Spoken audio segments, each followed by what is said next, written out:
네, 수강생 여러분, 예, 안녕하셨습니까? 예, 강의 하도록 하겠습니다.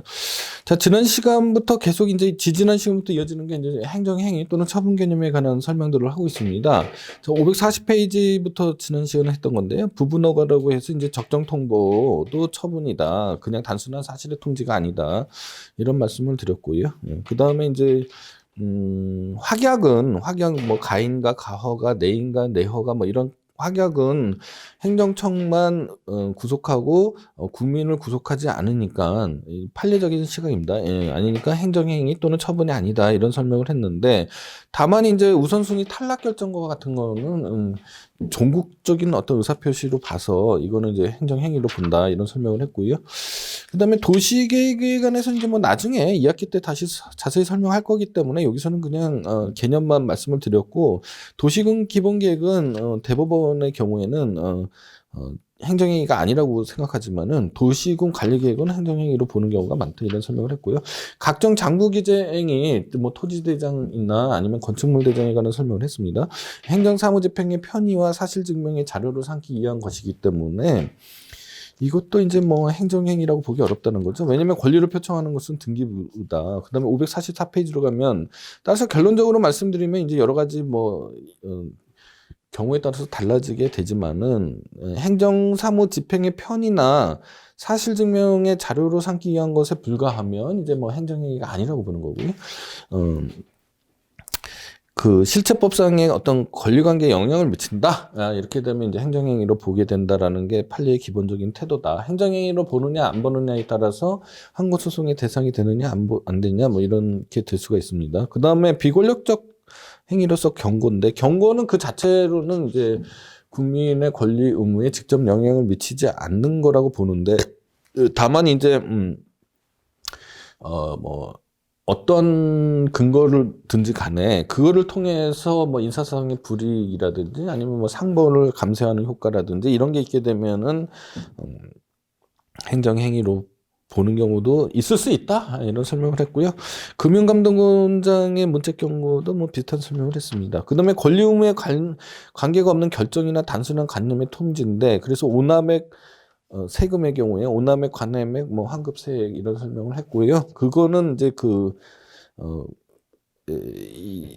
저 민법상의 부당이득으로 해소가 되기 때문에 그 환급 결정이라든지 환급 신청에 대한 거부 행위가 행정행위가 아니다 이런 설명을 했습니다. 환급세액도 마찬가지고요.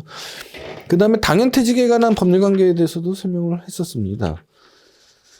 그 다음에 처분으로 외형을 갖출 것, 항고소송 외에 행정소송 외에 다른 불복절차가 마련되어 있지 않을 것, 뭐 이런 게 있고, 그 다음에 이제 거부처분에 관한 얘기를 했습니다. 지금까지의 이제 처분의 일반에 관한 설명을 했는데, 주로 이제 어디 주안점을 뒀냐면은, 직권형 불이익 처분에 대해서 설명을 했다라면은, 신청형 처분에 대한 설명입니다. 그래서 이 신청형 처분에 대한 신청에 대한 거부죠, 거부.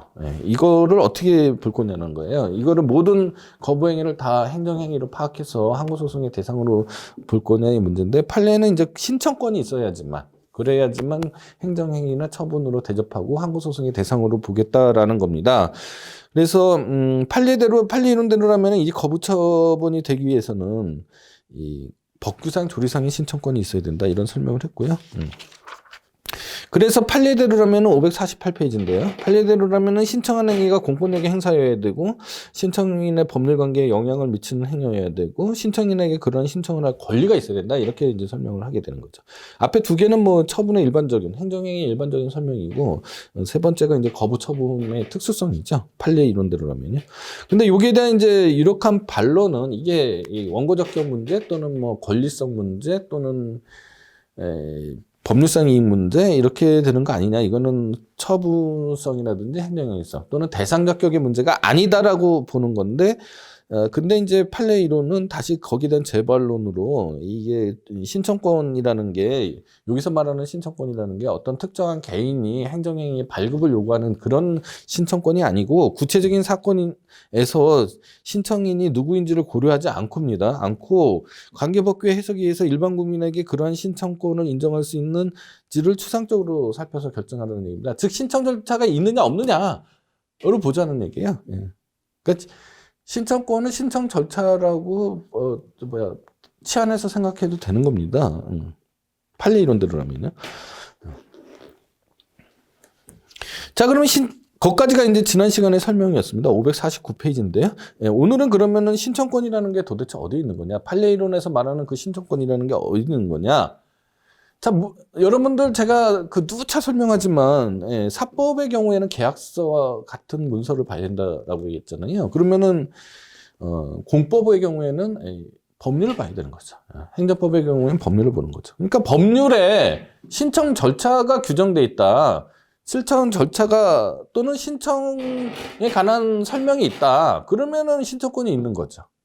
그러니까 이런 거를 법령상의 신청권이라고 합니다. 그러니까 요런 거는 크게 문제가 되지 않습니다. 예컨대 건축 허가 신청 이런 거는 이제 건축법에 건축을 하려면은 신청을 해야 된다. 이런 식으로 설명이 돼 있다라고 하면은 이거는 신청권이 있구나 이렇게 알 수가 있죠. 그거를 이제 법령상의 신청권이에요. 그런데 문제는 뭐냐면은 신청권이 있어야 될 것 같은데 신청 절차가 있어야 될 것 같은데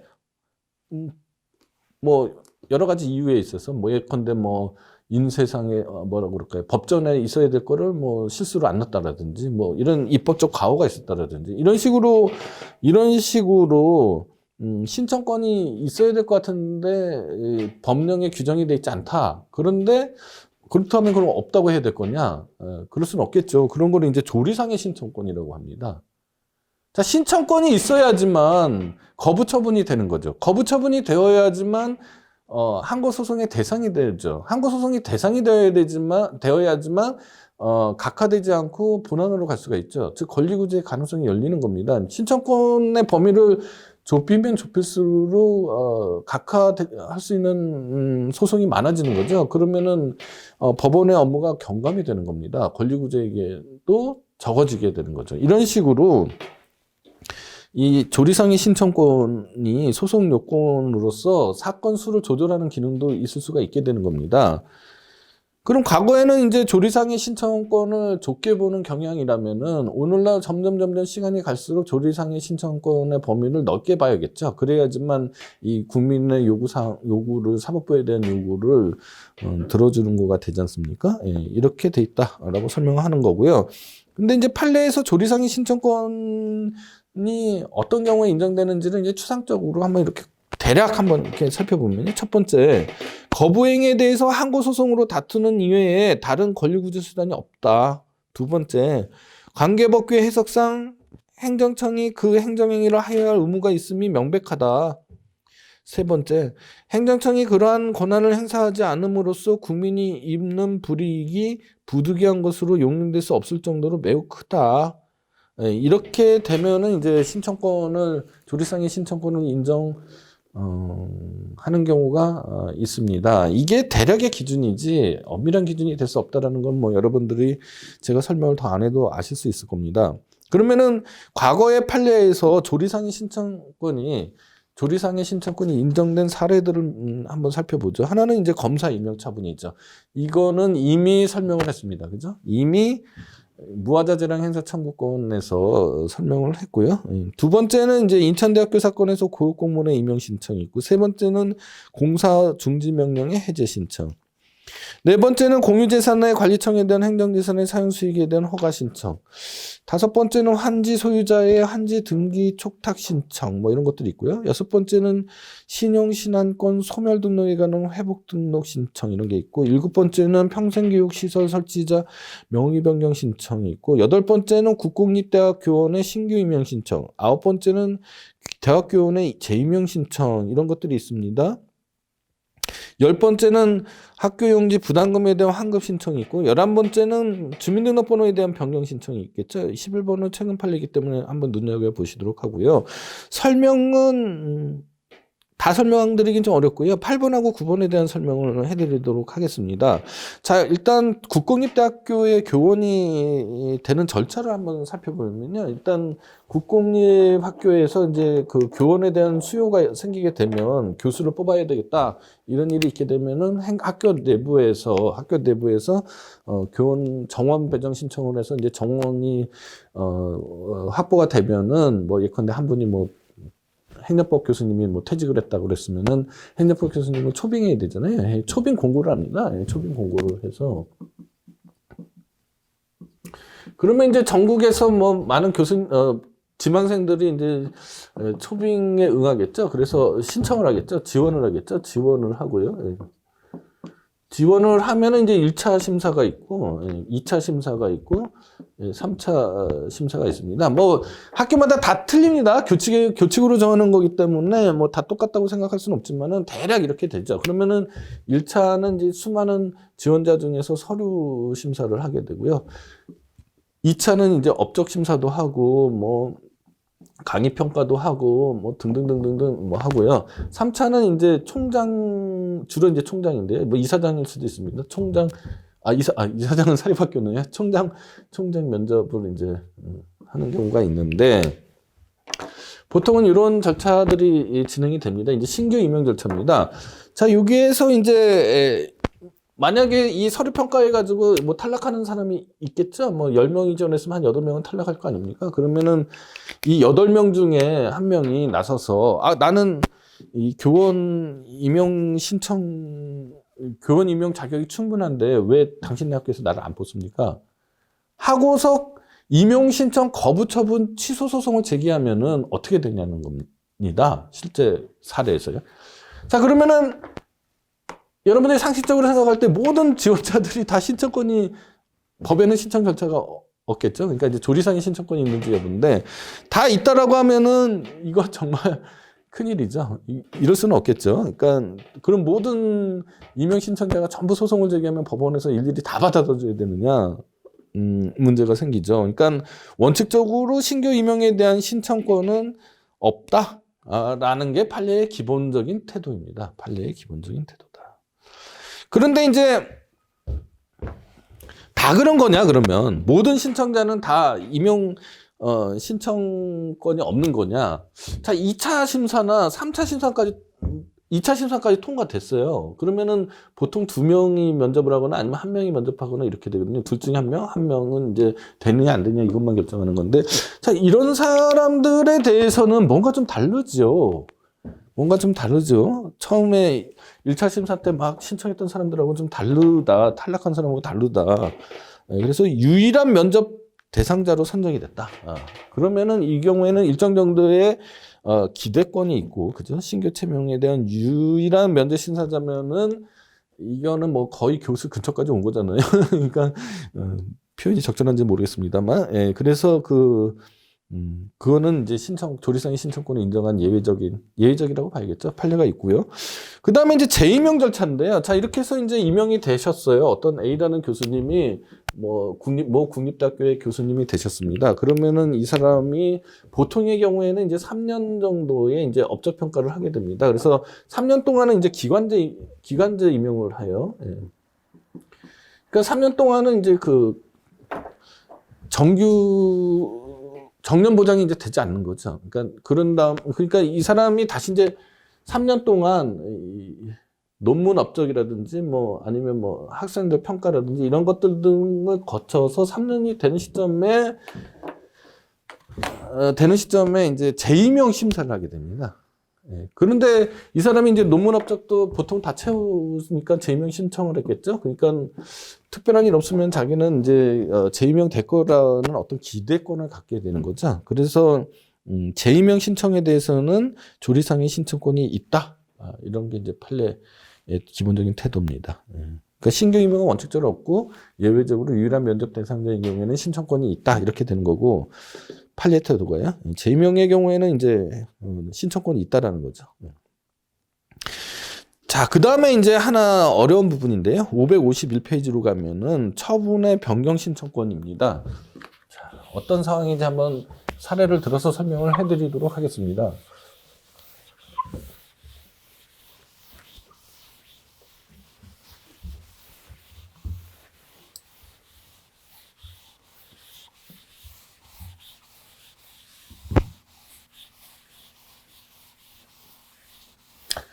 자, 어떤 상황인지 한번 생각해 보자고요.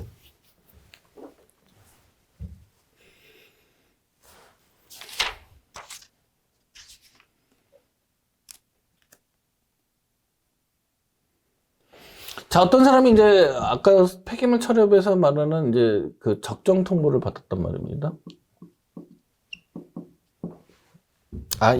이거에 앞서서 다른 것부터 설명하겠습니다. 자, 도시계획 절차에서 말합니다. 아까 도시관리계획, 도시군 관리계획은 행정행위라고 그랬잖아요. 예. 자, 도시군 관리계획은 행정행위로서 처분이 있다. 행정행위로서 처분이라고 했습니다.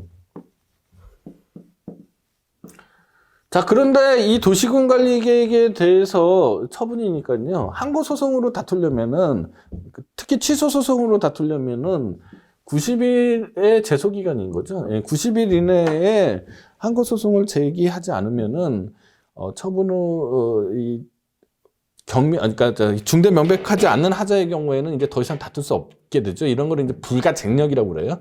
처분의 불가쟁력, 뭐 행정행위의 불가쟁력이라고 합니다. 자, 그런데 90일이 지났습니다. 근데 이 도시군 관리 계획에 대해서 불만을 가진 사람이 있을 수가 있는 거죠. 90일이 지났지만, 비록. 따라서, 근데 이 도시군 관리 계획에 대해서 항고소송을 제기하려고 그랬더니 이미 그 제소기간이 지난 거죠.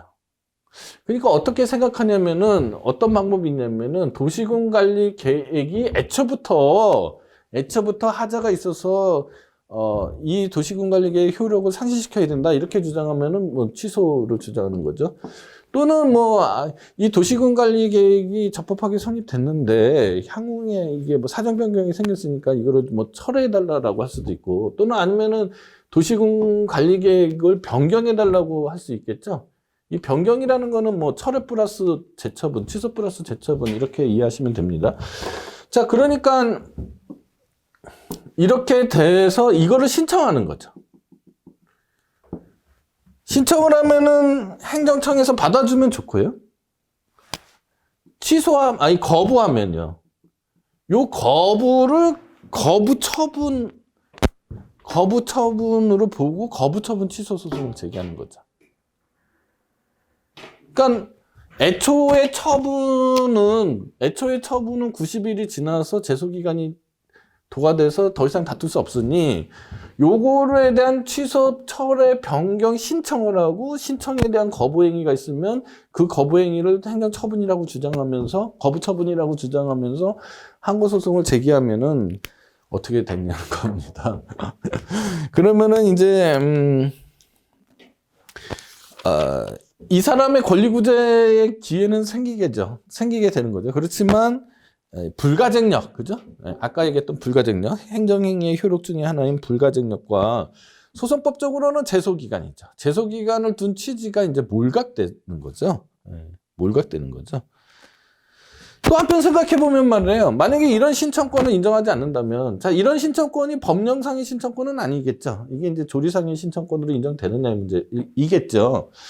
또 한편 생각해보면은 말이에요. 이 도시군 관리 계획이 뭐 판결도 말이에요. 판결도 기판력이라는 게 있습니다.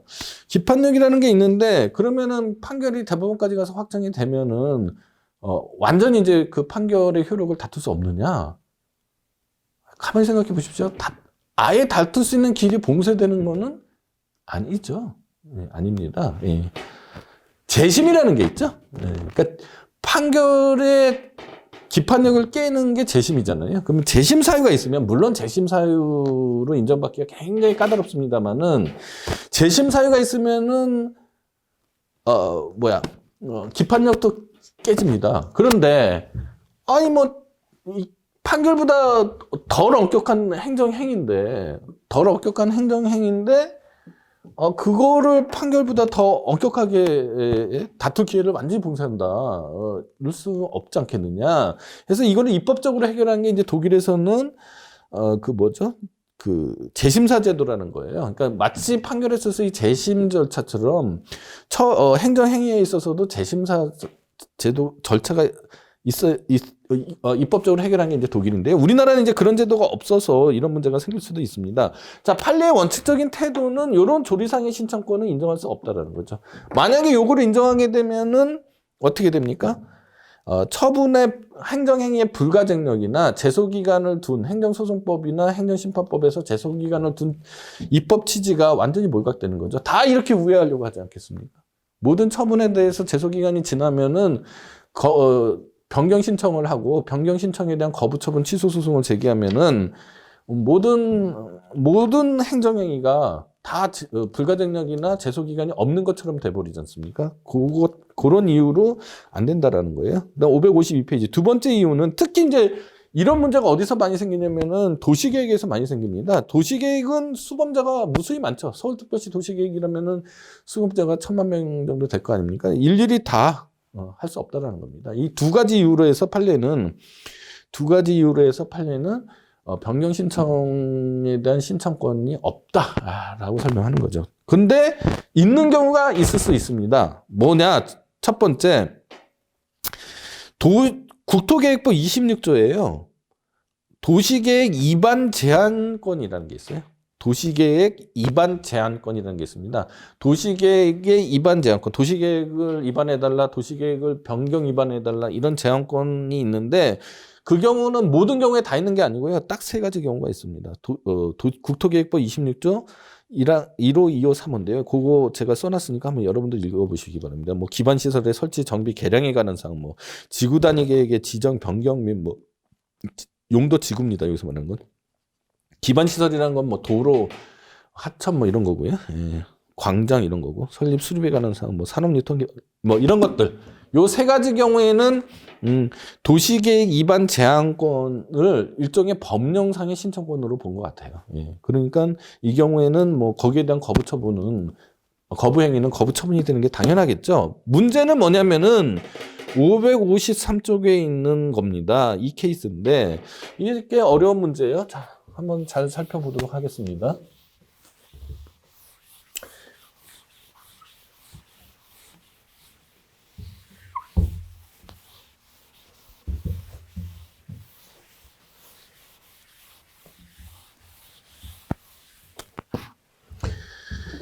자, 어떤 사람이 이제 적정 통보, 폐기물 때 설명한 겁니다. 적정 통보 신청을 했는데, 적정 통보를 받았습니다. 받았는데, 조건부로 받았어요. 왜냐면은 이 땅이 폐기물 처리업을 할 수 있는 용도가 아니에요. 용도가 아닙니다. 용도가 아니에요. 그래서, 뭘 먼저 이 영업허가를 받기 위해서는 조건으로요. 뭐 부담인가요? 예, 하나는 어떤 걸 부관으로 받았냐면은 이 폐기물 처리업을 할 수 있는 용도 변경을 먼저 받으라는 겁니다. 그 토지에. 자, 그러면 이 용도 변경이나 이런 것들 다 도시계획 절차거든요. 자, 그러면은 이제 적정 통보를 받은 사람이 이 영업허가를 받기 위해서 용도 변경을 신청을 했습니다. 용도 변경 신청을 했는데 거부됐단 말이죠. 거부됐습니다. 그러면은 이 사람은 영업허가를 결국은 받을 기회조차 얻게 된 거죠. 자, 그러면은 아까 그 이론대로 하면 어떻게 되느냐? 자, 판례 이론대로 하면은 이런 이 처분의 변경 신청이죠. 변경 신청에 대한 거부는 원칙적으로 신청권이 없다라는 거 아닙니까? 그럼 신청권이 없으니까 각하하는 거죠. 그럼 이 사람은 어떻게 되는 겁니까? 이 각하로 인해서 영업허가를 받을 수 있는 기회가 아예 없어지는 거죠. 그러니까 결국은 어떻게 되는 거예요? 이 단순한 용도 변경 허가 신청에 대한 거부 행위가 아닌 거죠. 영업허가에 대한 거부나 마찬가지가 되는 거지 않습니까? 따라서 이런 경우에 조리상의 신청권을 인정해주지 않으면 이 사람은 도대체 요 법률 관계에서 자기의 권리를 보존받을 수 있는 방법이 없는 거죠. 그래서 이런 경우에는 조리상의 신청권을 인정한 예외가 있습니다. 또 하나는 뭐냐면은 554페이지인데요. 자, 어떤 사람이 말입니다.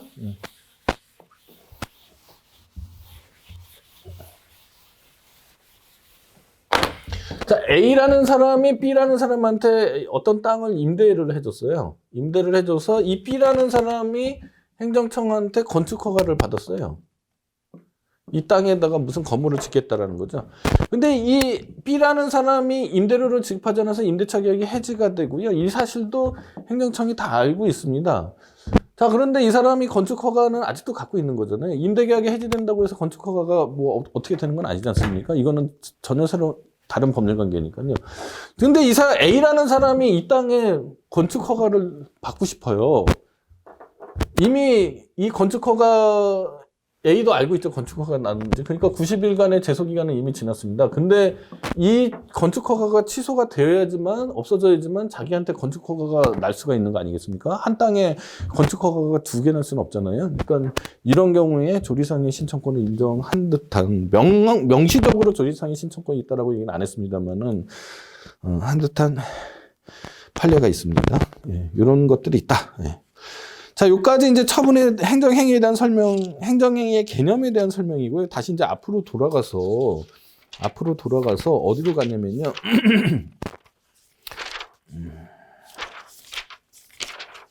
재량행위로 가게 되겠습니다. 재량행위와 기속행위.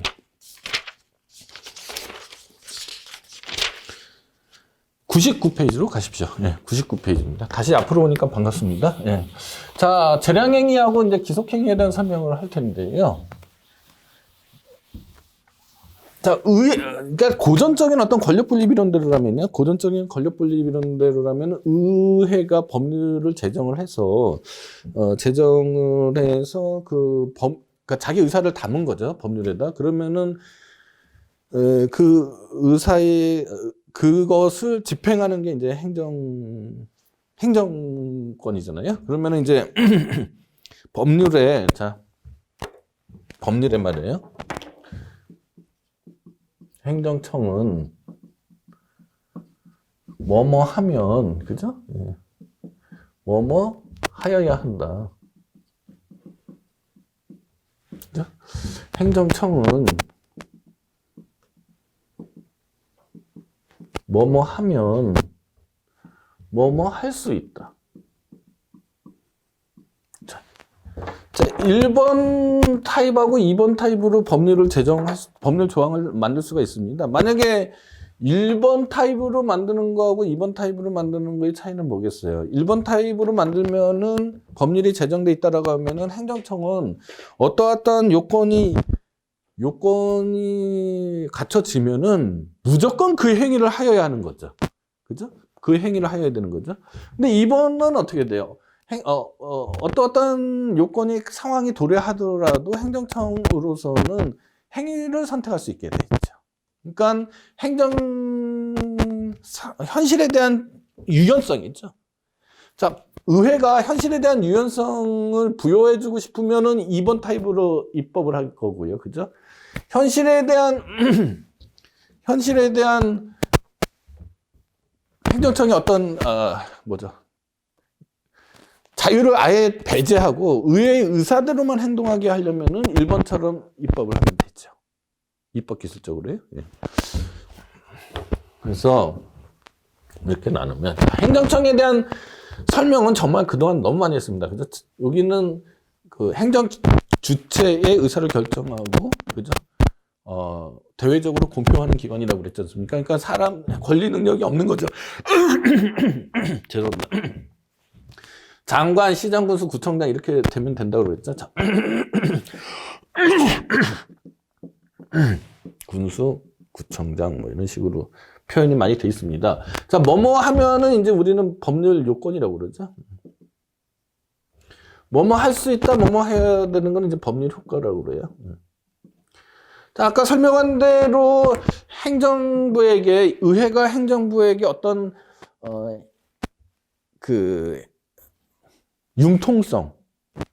유연성을 부여해주고 싶으면은 이렇게 하면 되는 거고요. 예. 행정부에게 어떤 사항이 도래했는데 의회의 의사를 고지고대로 관철시키려고 할 거면은 이렇게 하면 되는 거죠. 요거 이제 법률 효과의 문제잖아요. 요거를 이제 재량의 문제라고 합니다. 자, 요거는 이제 기속행위라고 그러고요. 요거를 이제 재량행위라고 하는 거죠. 자, 뭐뭐 하면 이 부분 이제 법률 효과 부분, 요건 부분인데요. 여기에는 보통 법률 해석과 적용의 문제잖아요. 자, 법률 해석과 적용은 궁극적으로 누가 할까요? 자, 법률 해석과 적용의 처음은 담당 공무원이 하겠죠. 그러나 마지막은 법원이 하는 겁니다. 뭐 대법원이 되겠죠. 자, 그러니까 요거는 법률 해석과 적용의 문제이기 때문에 여기에서 어떤 행정부가 어떤 유연성이 생기기는 어렵습니다. 그러나 여기 중에 요거를 불확정 개념으로 쓰고요. 불확정 개념을 쓰고 이거를 사법적인 어떤 리뷰를 하기가 어려운 상황이 도래하면은 어쩔 수 없이 행정청이 했던 판단을 존중해 줄 수밖에 없죠. 이렇게 되면은 항상 사법부의 판단에 우위가 있는데 이런 경우에는 행정부의 판단에 우위가 있을 수가 있겠죠. 그런 걸 이제 판단의 여지라고 합니다. 그러니까 요건 부분에서는 이제 판단의 여지라는 거고요.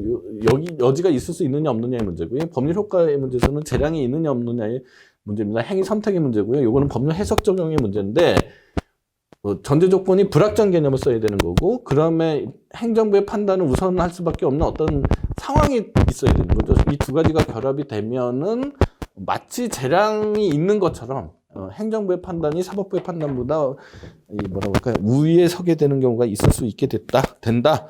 이렇게 되는 거고, 요 두 가지가 인정이 되면은 그것이 인정되지 않는 경우보다, 즉 기속행위보다는 재량행위가, 판단 여지가 없는 것보다는 있는 경우가 그 행정부에게 행정의 유연성이 생기는 거다, 이렇게 이해하시면 됩니다. 그래서 창의적이고 구체적인 행정을 도모할 수 있게 되는 거죠.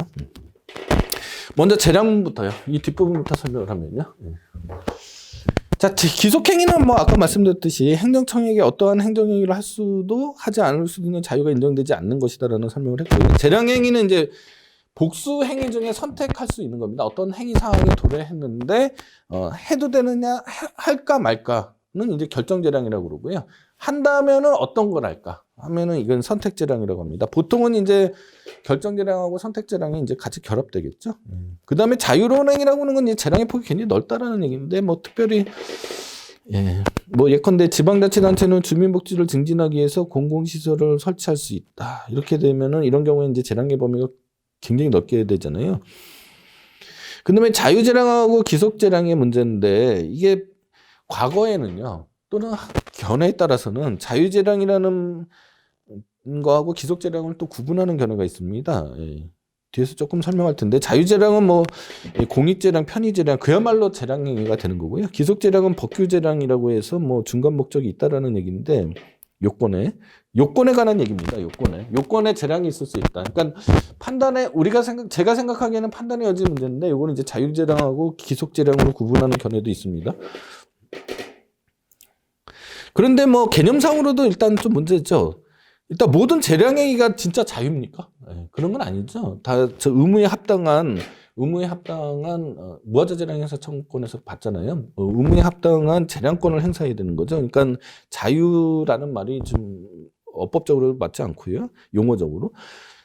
그 다음에 다 기속돼 있는 거죠. 재량 한계를 다 지켜야 되는 거잖아요. 그러니까 기속재량이라는 말도 좀 뭐 용어적으로 그렇다는 얘기입니다. 어쨌거나 저는 이제 기속재량하고 자유재량을 구분하는 거는 법리적으로 맞지 않고, 오히려 그런 사항이 도래하면은 이 판단의 여지 문제다라고 설명하는 건데, 그렇지 않은 견해도 있다라고 지금 말씀드리는 겁니다. 자, 기속행위하고 재량행위를 왜 구별하느냐? 여러 가지 뭐 이유들이 있습니다. 그러나 가장 중요한 거는, 제가 보기에 현실적으로 가장 중요한 구별의 이유는 이 심사 방법이 다르다. 자, 기속행위의 경우에는 어떤 사항이 도래하면은 답이 하나죠. 의회에서 정해준 답은 하나지 않습니까? 뭐뭐 하여야 한다니까. 그러니까 이 법원 입장에서는, 사법심사하는 입장에서는 재판부가 나라면은 이러이러한 사항이 도래하면 이렇게 하게 행동했을 건데 왜 이렇게 행동했겠느냐라고 사법심사를 할 수 있는 거죠. 그러나 재량행위인 경우에는 의회가 행정부에게 어떠한 상황이 도래했을 때 행위 선택의 자유를 줬으니 자유의 범위 내에서만 행동하면 되는 거죠. 자유의 범위 밖으로, 의회가 설정해준 자유의 범위 밖으로 행위한 것만 법원에서 체크할 수밖에 없지 않습니까? 예, 그런 이제 차이가 있는 거죠. 그러니까 재량행위인 경우에는 재판부가 나라면 이렇게 했을 텐데 왜 이렇게 했을까라고 심사를 못 하는 거죠. 재량의 한계가 지켜졌느냐 안 지켜졌느냐 그것만 실사할 수 있게 되는 겁니다. 그 다음에 공권의 성립 여부인데 재량행위의 경우에는 공권이 성립되지 않는다라고 설명할 수가 없게 됐죠. 왜냐하면 제가 무하자 재량행사처 공권을 설명해 드렸습니다. 그 다음에 부관과의 관계인데 뒤에서 이제 다시 부관론에서 설명할 텐데 기속행위에는 부관을 붙일 수 명문의 규정이 없는 경우입니다. 없다라는 게 이제 통설과 판례인데 그것이 맞느냐는 이제 뒤에서 다시 설명하도록 하겠습니다. 통설과 판례는 그렇다라는 겁니다. 따라서 오늘날에 있어서는 이제 사법심사 외에 공권의 성립 여부나 부관과의 관계에서 물론 제 견해대로라면은 별 관계가 없는 거다. 그러니까 재량행위하고 기속행위의 구별은 사법심사의 차이가 가장 중요하다는 게 제 설명이고요. 자, 그러면 재량행위하고 기속행위를 어떻게 구분을 하느냐? 이제 전통적인 견해 중에서 요건재량설이라는 게 있었습니다. 요건재량설. 아까 자유재량하고 기속재량에 대한 설명인데, 자, 이 뭐뭐 하면 이 요건 부분에서도 재량이 있을 수 있다라는 건데요. 이렇게 되면은 일종의 판단 재량이죠. 그래서 이 요건에 102페이지입니다. 이 요건에 종국적인 목적만 규정돼 있다. 뭐 공익이 어쩌고 저쩌고 이렇게만 돼 있다. 그러면은 이제 자유재량이 되는 거고요. 여기에 중간 목적이 게재돼 있다. 그러면은 이제 기속재량이 된다라고 설명을 하는 겁니다. 그렇지만 중간 목적하고 종국 목적이라는 게 이게 뭘 갖고 구별하느냐. 그 다음에 이 재량은 법률효과의 행위 선택의 문제인데 이거를 좀 착각한 거 아니냐. 뭐 이런 식의 반론을 제기할 수 있는 거죠. 자, 효과재량설은 여기에서 재량이 있는지 없는지를 판별을 하는 거 위치 자체는 잘 잡았는데요. 다만 이제 이 성질이 수익적 행정행위의 경우에는 이제 수익적 행정행위의 경우에는 재량행위 이렇게 성질로 구분하는 겁니다. 그래서 침익적 행정행위의 경우에는 기속행위 이렇게 구분하자는 견해인데 허가는 수익적 행정행위인데 기속행위고요. 징계는 침익적 행정행위인데 재량행위잖아요. 그러니까 이 기준이 반드시 맞는 것은 아니다. 그러면은 결론적으로는 어떻게 판별해야 되느냐? 말씀드렸듯이 행정청에게 행위 선택의 자유를 줄 거냐 말 거냐의 문제잖아요. 누가 정하겠습니까? 고전적인 권력 분립 이론대로라면은 의회가 정해주는 거죠. 그러면 의회가 기속행위인지 재량행위인지 나누어집니다. 그러면 의회가 그 자기 의사를 어디다 표시해 놓겠어요? 법률의 문헌이죠. 문헌에 법률에 1번 타입으로 하면은 기속행위가 되는 거고요. 2번 타입으로 규정하면은 재량행위가 되는 거죠. 근데 지난번에도 한번 말씀드린 적이 있듯이 법률 조문을 읽어보면요. 다 이렇게 돼 있지 않아요. 많은 상당수의 법률 조항은 수동태로 돼 있는 경우도 있고요. 이렇게 행정청이 주어가 돼서 돼 있는 경우가 그렇게 다 그렇지는 않습니다. 그러면은 어떻게 해야 돼요? 1번인지 2번인지 분류해내야겠죠. 그럴 때는 이제 성질설을 차용을 해야 됩니다. 그래서 보태야 됩니다. 그래서 기본적으로 문헌설에 있지만은 성질설을 가미해서 재량행위인지 기속행위인지 구별해야겠다라는 게 이제 일반적인 견해인 것 같고요. 판례도 마찬가지인 것 같습니다. 자, 그러면은 어떻게 되느냐? 자, 103페이지 보시면요. 자, 행정청은 법령이에요. 행정청은 주어로 시작해서 하여야 한다로 끝나면은 이건 기속행위겠죠. 그렇지 않겠습니까? 네. 근데 행정청은 주어로 시작해서 할 수 있다. 이렇게 법률이 규정되어 있으면 어떻게 되겠습니까? 재량행위일 가능성이 높죠. 네. 근데 다 재량행위가 되는 건 아닙니다. 왜냐면은 우리가 할 수 있다라는 말이요. 업법상이요. 네. 업법상 할 수 있다는 말이 can이라는 의미도 있고요. 그죠? can이라는 의미가 영어가 어떻게 되는데요? 할 수 있다가 이게 행위 선택의 자유를 준다 라는 의미의 할 수 있다도 있고 이 할 수 있다가 너가 그런 권한을 갖고 있다. 이 가능성에 할 수 있다도 있을 수 있잖아요. 이건 순전히 국어학적인 어법상의 문제입니다. 그래서 이렇게 행정청의 권한 부여의 가능성으로 살 수 있다 이렇게 표현되어 있으면은 이거는 신중해져야 됩니다. 그래서 그 예로서 동그라미 2번 한번 보실까요? 대기환경보전법에 환경부 장관 또는 시도지사는 대기 오염으로 주민의 건강상 환경상의 피해가 급박하다고 인정하면 환경부령으로 정하는 바에 따라 즉시 그 배출시설에 대해 조업시간의 제한이나 조업정지 그 밖에 필요한 조치를 명할 수 있다. 이렇게 되면 이게 마치 재량행위처럼 보이긴 하지만은 이때에 할 수 있다는 권한 행사의 가능성이 할 수 있다고 해석해서 기속행위라고 봐야 되지 않을까라는 생각이고요. 그 다음에 법령의 규정 방식이 분명하지 않은 경우가 있습니다. 그러니까 행정청이 주어가 아닌 경우죠. 뭐 예컨대 건축 허가를 받기 위해서는 뭐 신청하여야 한다. 이렇게 되면은 행정청이 신청하는 건 아니잖아요. 이렇게 되면 이제 해석에 의해서 1번 타입인지 2번 타입인지 구분을 해내야 됩니다. 포인트가 뭐냐면 기본권의 보장 부분하고 공익실현 부분입니다. 기본권의 보장에 관한 부분은 이제 기속행위가 될 거고요. 그죠? 공익실현이 강조되는 부분에 있어서는 재량행위가 되겠죠. 그죠? 그래서 법령의 취지 목적과 행정행위 성질을 이제 종합해서 고려해서 개인의 기본권 보장이 강하게 요청되는 경우에는 기속행위가 될 거고요. 공익실현이 강하게 요청될 때는 이제 재량행위가 될 텐데 104페이지 한번 보시죠. 자, 허가를 부여할 때는 기속행위겠죠. 근데 허가를 취소하는 경우는 거꾸로 허가를 취소한 경우는 이제 수익적 행정행위의 취소 부분이잖아요. 철회 부분이잖아요. 그러면 우리가 얘기했던 뭐 공익과사익, 뭐 법률적 합성의 원칙과 신뢰보 원칙의 뭐 이익 형량 뭐 이런 식으로 되니까 재량행위가 되겠죠. 특허의 경우에는 이제 권리의 설정으로 보는 거거든요. 예컨대 어떤 노선의 시내버스에 면허를 줄 거냐 말 거냐 이거는 이제 특허라고 설명했는데 이런 특허는 나중에 다시 설명할 겁니다.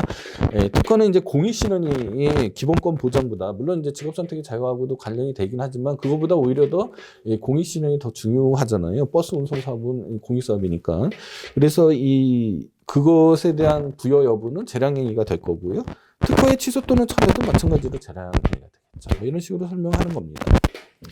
자, 그러면 재량의 한계인데요.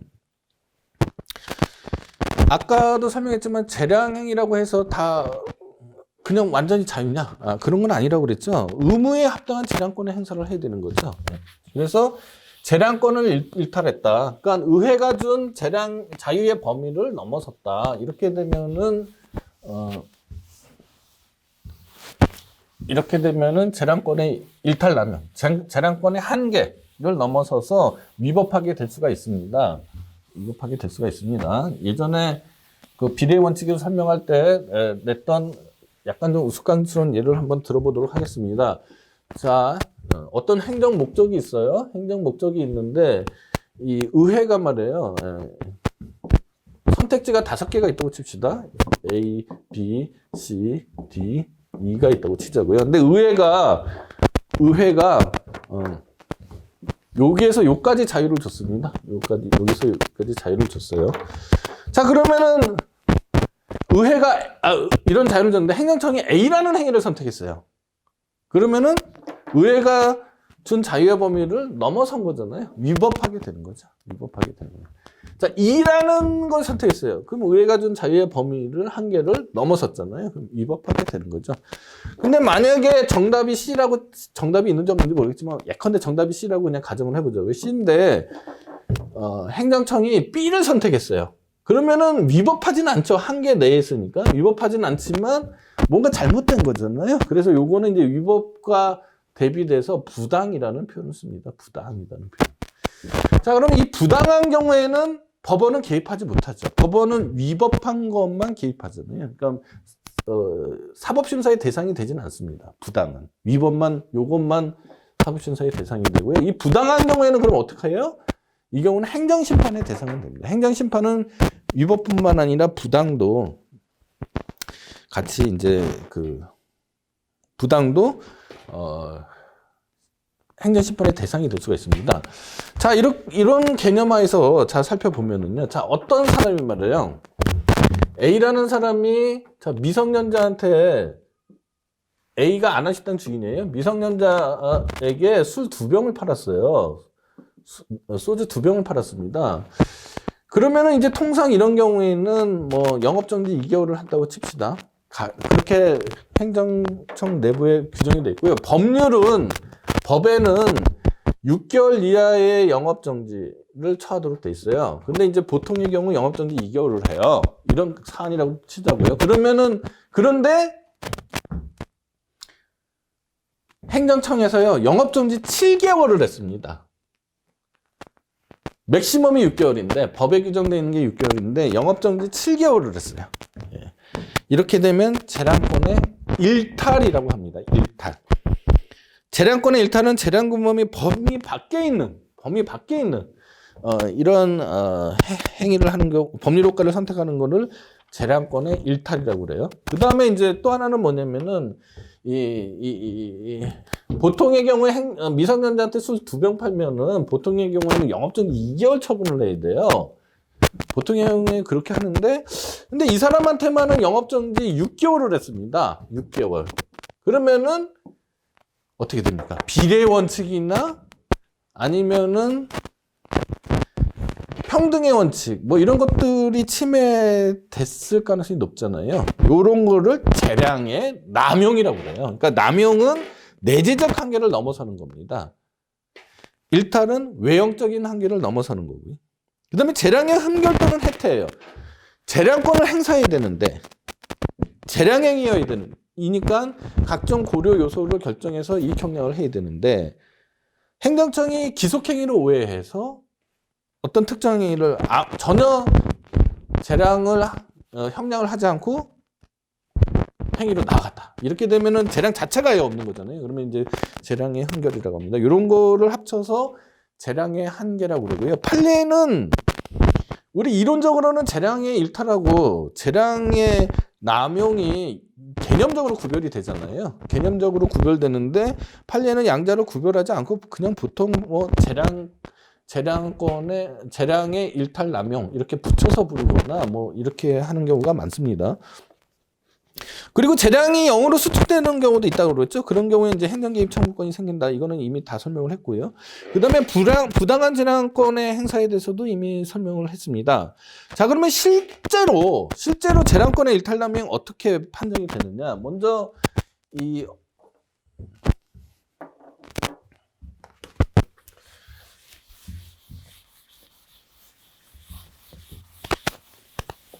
자, 행정행위의 요건, 법률 요건이 있겠죠? 요건이 있고 법률 효과의 선택이잖아요. 예, 여러분 이걸 잊어버리시면 안 됩니다. 자, 근데 요건이 충족됐어요. 충족됐으면은 이게 이제 행정청이 어떠한 행위를 선택하거나 할 거냐의 문제가 이제 재량의 문제이지 않습니까? 그러면은 어떤 행위를 선택할지에 대해서 여러 가지 사실들이 재량 고려 요소들이 있겠죠. A라는 요소, B라는 요소가 있고 뭐 있겠죠.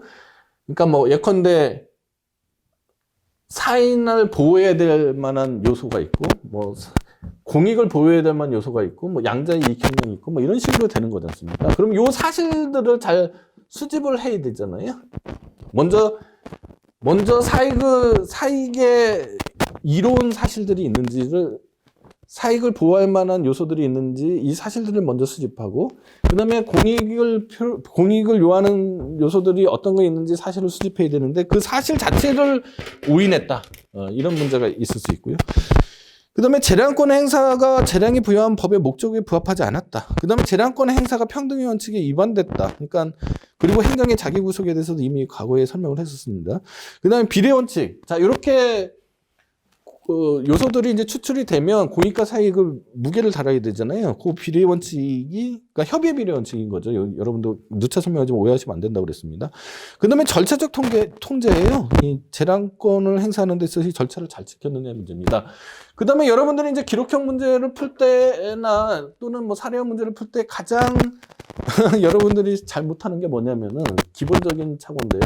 자, 어떤 재량 요소가 있는지 사실을 잘 수집할 때 사실 오인이 있고요. 처분 요건에 해당하는 사실이 있는지, 법률 사실이 있는지를 살펴보는 거하고는 이게 단계가 다른 거잖아요.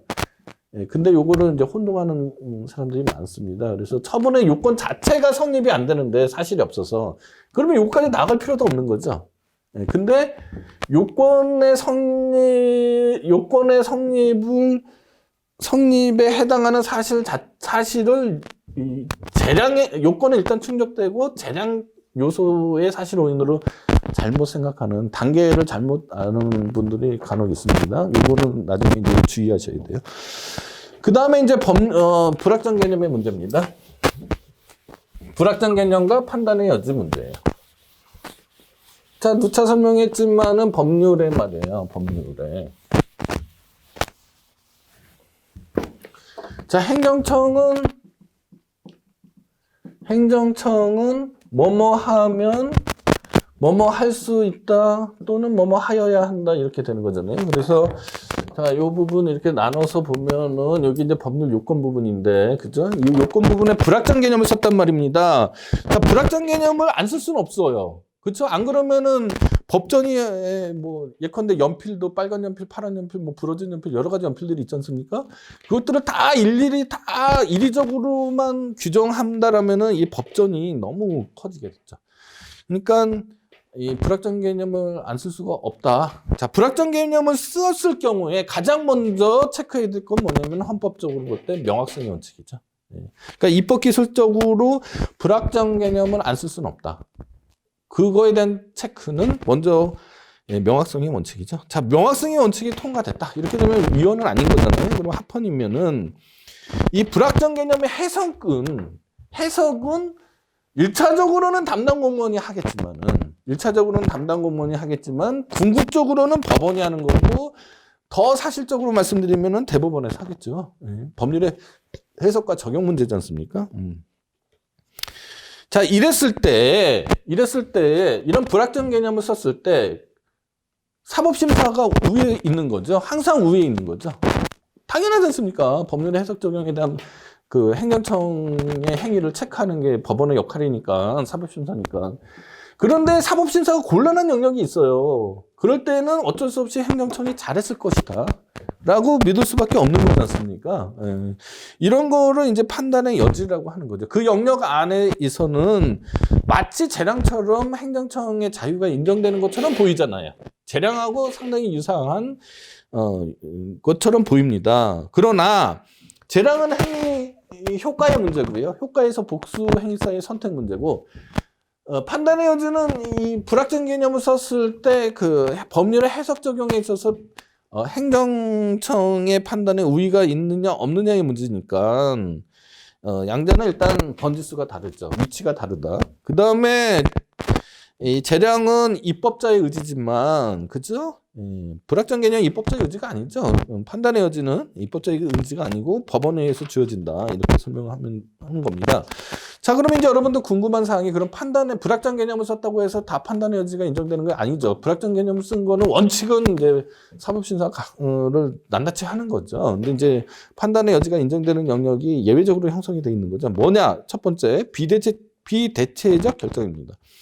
자, 면접 시험을 한번 생각해 보죠. 면접 시험을 한번 생각해 보면은 그 재판부에서 다시 타임머신을 타고 면접 당시로 돌아가서 지켜볼 수가 없죠. 그리고 면접 시험이 설령 녹화됐다고 하더라도 그 녹화가 안 되는 뿐만 아니라 설령 됐다고 하더라도 그 당시의 분위기나 이런 것들을 잘 알 수가 없지 않습니까? 이런 거를 일단 사람의 인격, 적성, 능력에 관한 판단, 이런 거를 이제 비대체적 결정이라고 합니다. 그 두 가지 이유로 해서 시험의 경우에는 뭐 판단의 여지가 인정되는 경우가 많이 있습니다. 그 다음에 구속적 가치 결정이에요. 뭐 예컨대 문화재 감정이라든지 뭐 예술품의 감정이라든지 이런 것들은 법원보다는 이 행정청의 뭐 위원회 조직에서, 전문가들이 모여있는 위원회 조직에서 해놓은 것에 대한 판단을 존중해줄 필요가 있는 거죠. 그 다음에 예측 결정이에요. 리스크에 대한 판단, 이런 것도 뭐 요컨대 요새 뭐 질병관리본부에서 하는 잘하고 있지 않습니까? 예, 질병관리본부에서 하는 판단을 법원이 자기가 뭘 잘하는 건 없잖아요. 그 판단에 대해서 왈가왈부하기가 상당히 쉽지 않습니다. 그 다음에 형성적 결정이죠.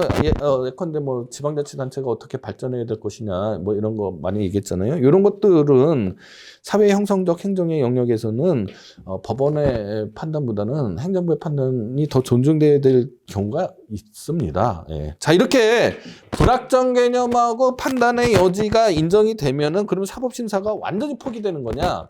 그렇지 않죠. 그렇지 않죠. 일단 자의적인 판단이면은 라고 느껴지는 경우가 있죠. 그 다음에 뭐 경험칙에 비추어서 이건 전혀 엉뚱한 판단이다라고 할 수도 있지 않습니까?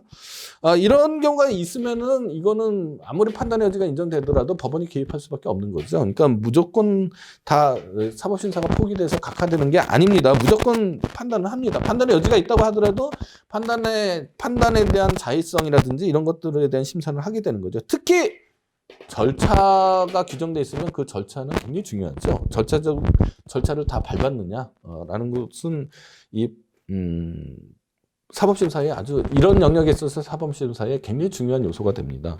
자, 그럼 판례는 어떻게 하냐? 판례는 이 재량행위라는 것을 이런 판단의 여지가 인정되는 부분들을 대략 그냥 재량행위로 봅니다. 재량행위로.